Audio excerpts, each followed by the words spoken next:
Ready? You're on. Because you give me a smile first. Evelyn's mom. I don't know. I'll read a text in the airport.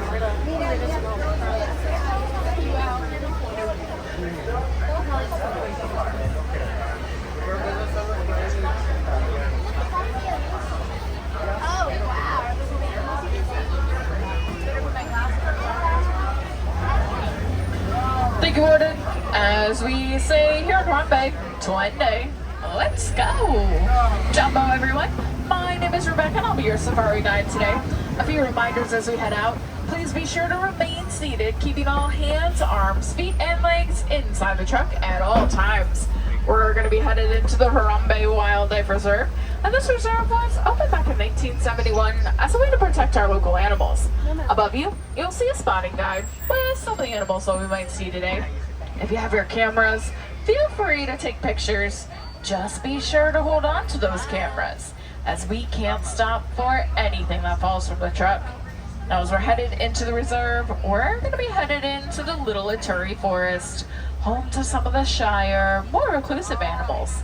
The forest animals, they also rely heavily on their coloration as their main defense, so sometimes they can blend in pretty well with their surroundings.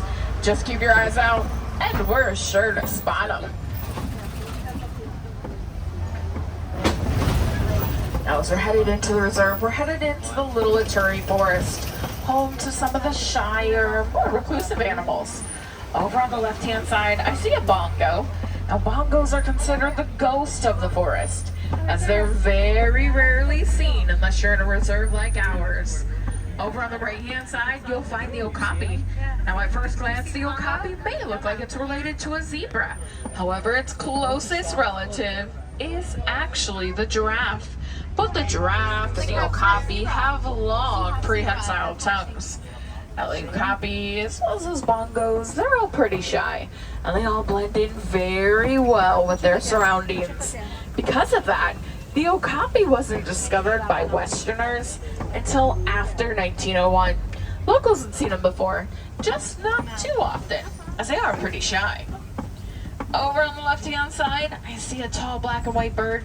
That's a saddle-billed stork, one of the taller storks in Africa, getting about 5 feet tall, with a wingspan up to 9 feet wide. Now, they are primarily solitary, so you usually only see 1 or 2 of them in an area. On the left-hand side, you want to keep an eye out for another solitary animal, the black rhinoceros. Black rhinos can get up to 3,000 pounds, and even though there's all these trees and rocks out here, they can charge at about 35 miles per hour. Here on the right-hand side, you'll see some greater kudu. Now, greater kudu are one of the taller antelope species, and it looks like those ones are females, as they don't have the long, spiral, 6-foot horns that the males are known for. Now, you do see that black rhino up there, taking a nap. Kind of looks like a giant rock, but that helps to camouflage despite its large size. Now, that is one of less than 5,000 black rhinoceros left in the world today, and that's due to poaching. Now, they've been poached to near extinction for their horns, made up of keratin, just like our hair and our fingernails. So, really not that scientific or even medicinally unique. Over on the left-hand side, it looks like we also found another one of those saddle-billed storks. From here, we're gonna head over to the Safi River. And the Safi River is our best chance to see the Nile hippopotamus, those large Nile crocodiles, and it looks like we've even found some pink-back pelicans. Pink-back pelicans are one of the smallest pelican species. During their mating season, the plumage on their back will turn to a nice light pink shade. At their breeding sites, you'll find them in pairs, with between 50 and 200 pairs at just a single site. Now, both mom and dad, they'll take turns incubating the eggs, staying on the nest for about 30 days until those eggs hatch. As I head through here, also keep an eye out down in the water for the Nile hippopotamus. Hippos will usually spend the majority of their day in the water to escape that hot sun, oftentimes remaining fully submerged for up to 8 minutes at a time. Now the hippos, they will come out a little bit more frequently at dusk and throughout the evening to do a lot of grazing along the banks. Hippos are herbivores, eating an average of about 80 to 90 pounds of plants and vegetation each day. Looks like there are some hippos back in those waterfalls there. Now you also want to keep an eye out on the left-hand side as we head over this bridge for the Nile crocodiles. Nile crocodiles can average about 16 feet in length and 500 pounds.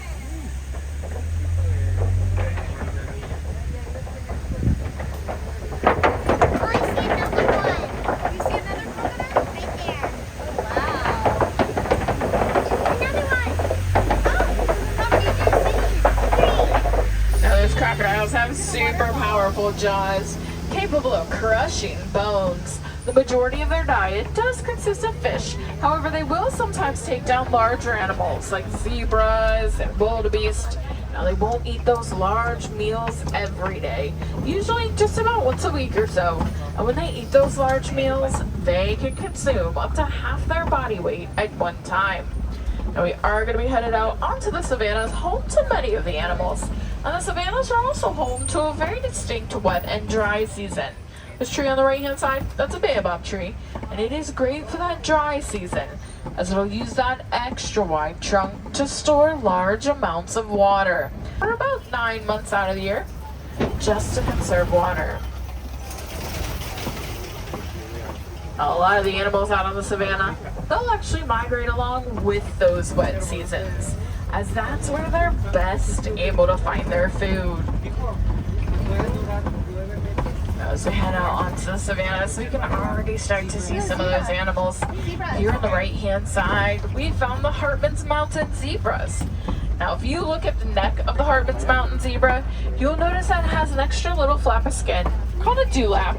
Now, they're the only zebra species to have that dewlap, although it's found on some other hoof stock. Now that dewlap, that'll be used to help them stay a little bit cooler during some of the hotter summer days. Over on the left-hand side, keep an eye out for the African wild dogs. Now the wild dogs may look a bit like your domesticated dog, however they are different. They actually only have 4 toes. Due to their unique coat coloration, they're oftentimes called the painted dogs.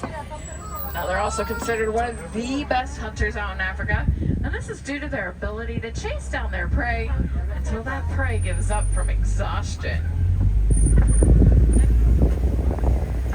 Here on the left-hand side, you'll find the wildebeest, and a little bit further back, you'll find the sable antelope and a tall Maasai giraffe. Now, the sable antelope, if you look at their horns, you'll notice that they're curved back in a way to really help deter an animal like a lion from jumping up on their back. They use those horns for sparring and showing dominance, and mostly for defense. During the migration of the wildebeest, they will form a very large group of about 1.5 million animals, and they'll migrate between 500 and 1,000 miles across Africa. Sometimes other animals will join in for bits of that migration, but nobody will go quite the distance that the wildebeest do. Now, we've been passing by some large structures. Those are termite mounds, beneficial to more animals than just the termites.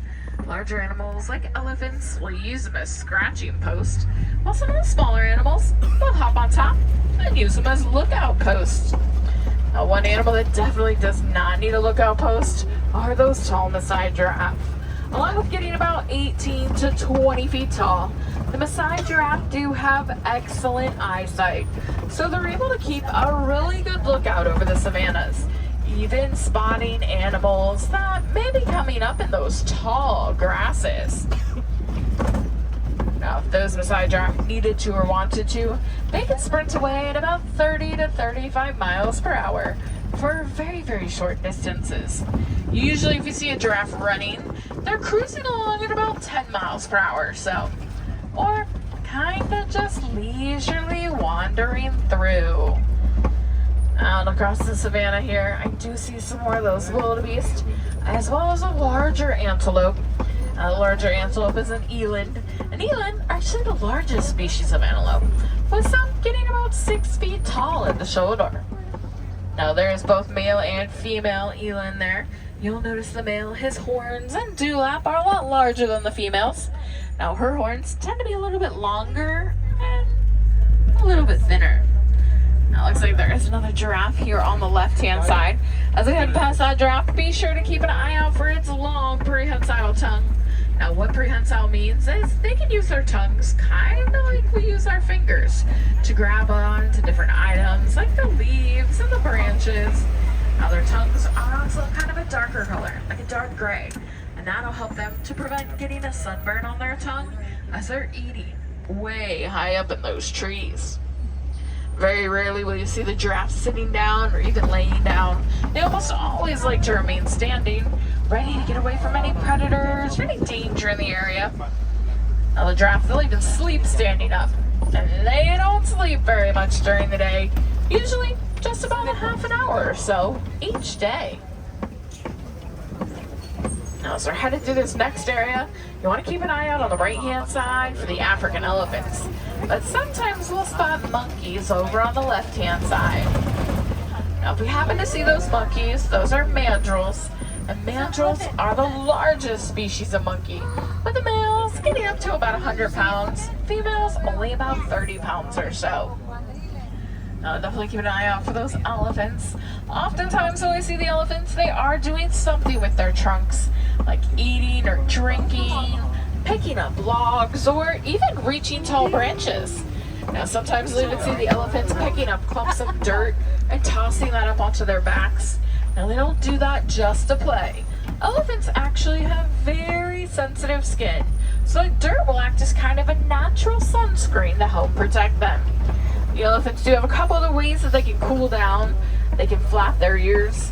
By flapping their ears, they help to circulate air over the blood vessels on the back of their ears, which in turn helps to lower their body temperature and keep them a bit cooler. I'll have to keep an eye out for some more elephants in the area once we head over this bridge here.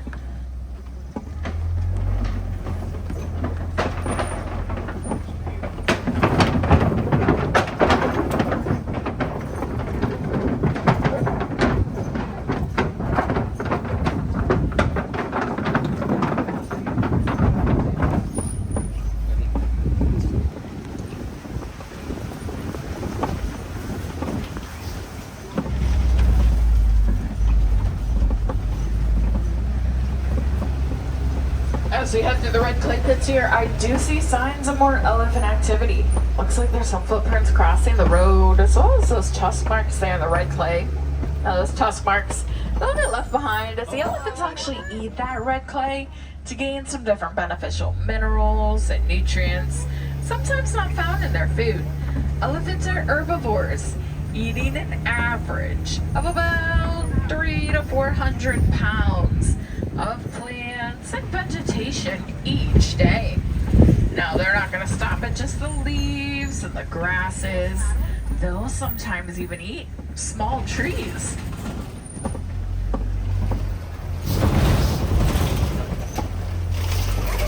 Oftentimes when we see a group of elephants, there's a matriarch or an older female who's in charge, and then any of the other mothers and their offspring. Now when male elephants become teenagers, they'll oftentimes leave the group, either going off on their own or forming or joining a bachelor group. Now it looks like there is a mom and baby elephant there. Now that little one is just about 4 months old. You notice she stays pretty close to mom. Now all of the females in the group, they'll kind of keep an eye on her, help her to stay protected. Now when male elephants become teenagers, they'll oftentimes leave the group, either going off on their own or forming or joining that bachelor group. Both male and female African elephants have those long ivory tusks, and unfortunately that does make them both a target for those poachers. Elephants have also been losing a lot of their habitat just due to human activity. That's from us expanding our areas to farming and even mining. Alright, now we're headed past one of the elephants' watering holes. They'll go down there to grab a drink or even go for a swim.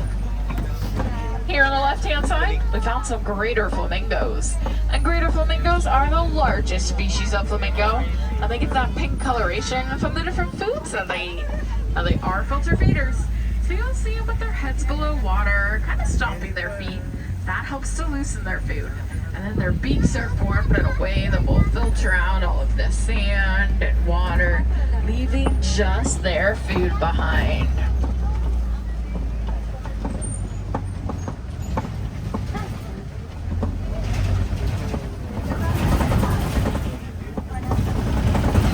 Now, looks like there's another elephant there on the left-hand side.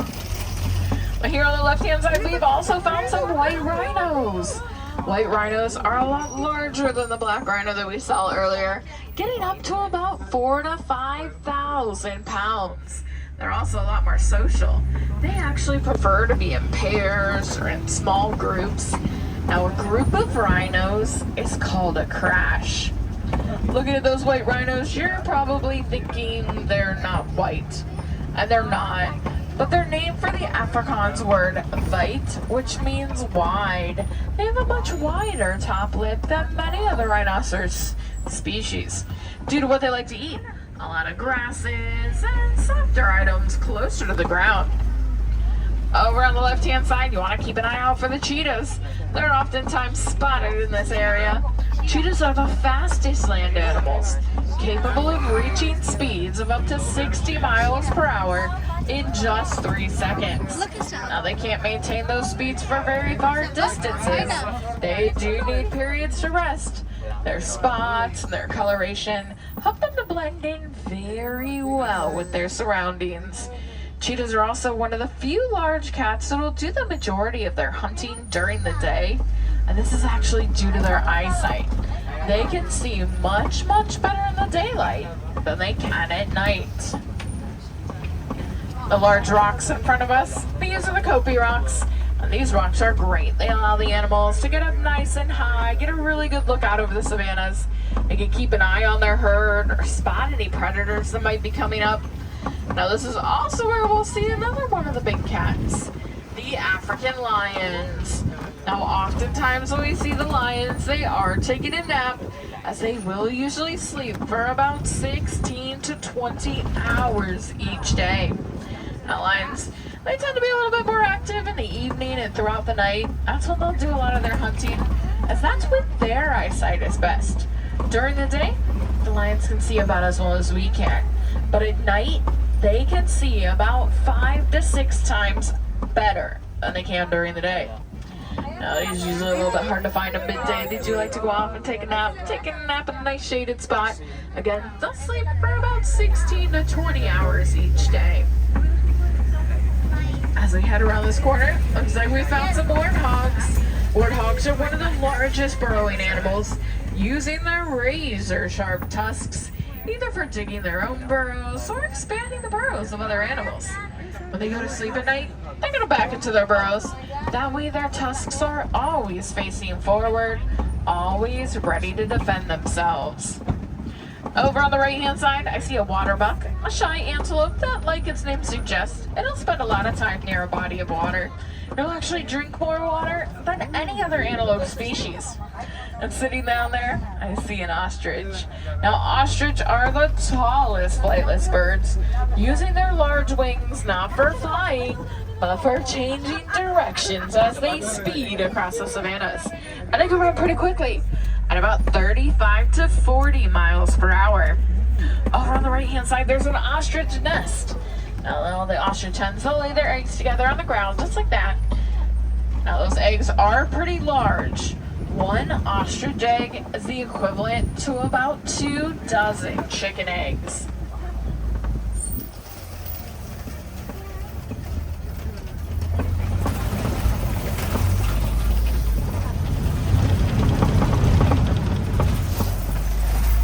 As we head back towards the village, we are going to be passing by one of the wardens' posts. Now, our wardens, they do all kinds of things to help out the animals, from stopping those poachers to helping the locals learn to live better with the animals in their area. One of their most recent projects has been getting these